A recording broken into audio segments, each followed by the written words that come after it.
Hey guys, welcome back. It's Dan Ryan, and in this particular video or lesson, we're going to be talking about what are the actual steps that you as a student need to take to pass the PMP exam.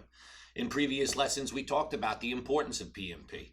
We talked about the prerequisites that you would face around education, around project management certificate, and around your PMP application process, right?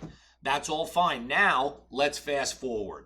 Let's say we've submitted your application, all right, it's been approved, and now it's time for you to start thinking about your end goal, actually passing the PMP exam.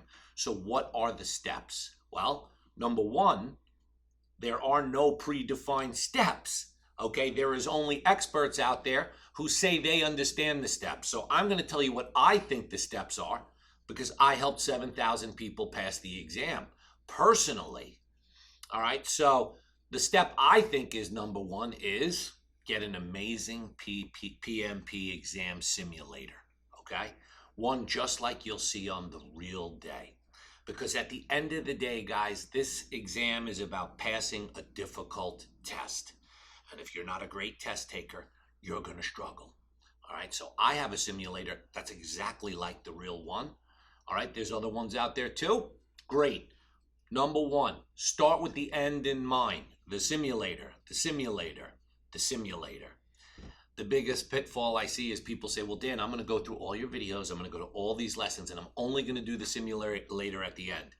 Don't do it like that, all right? I see other people online saying, oh, it takes 3 to 6 months. Listen, you start doing those assessment questions right from the beginning so that you have a baseline and you know where you start. Then skip all of the big giant textbooks. Get a live instructor, a live coach, a live trainer, somebody who can explain these concepts to you easily and in a way that you can understand, all right? Try to use visual learning methods. Use workbooks. Use flashcards, all right? Be prepared to take 60 minutes, 5 to 6 days a week of isolated study time for yourself, all right? And your journey could take 30 to 45 days. Don't believe people who tell you it takes 3 months, 4 months, 5 months, that you have to read certain books over and over. That's not true. You need a good simulator. You need a good live coach, either one-on-one or in a small group setting where you can ask all the questions that you need to know, all right?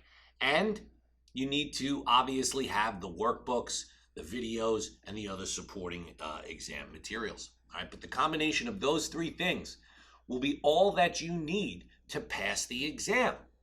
All right, so there's those barriers in the beginning, all right, all the things that you have to do to even qualify for the exam.